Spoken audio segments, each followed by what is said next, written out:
Day 2 బ్రహ్మచారిణి అవతారం. ఎందుకు పార్వతీదేవి బ్రహ్మచారిణి అవతారం ఎత్తింది? శివుడి కోసం ఎందుకు అంత ఘోరమైన తపస్సు చేసింది? శివుడి దగ్గర ఏముందని? ఒక ఆస్తి లేదు, ఐశ్వర్యం లేదు, ఆభరణం లేదు, రాజ్యం లేదు. అలాంటిది శివుడిని ఎందుకు కావాలనుకుంది? ఆఖరికి శివుడికి పేరెంట్స్ కూడా లేరు.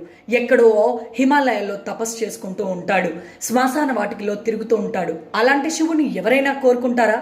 కానీ దేవి పార్వతి కోరుకుంది. తన ప్రేమను పొందాలి అనుకుంది. ఎందుకనంటే శివుడు చాలా సింపుల్గా ఉంటాడు. తనకి మంచి యోగ శక్తి ఉంది.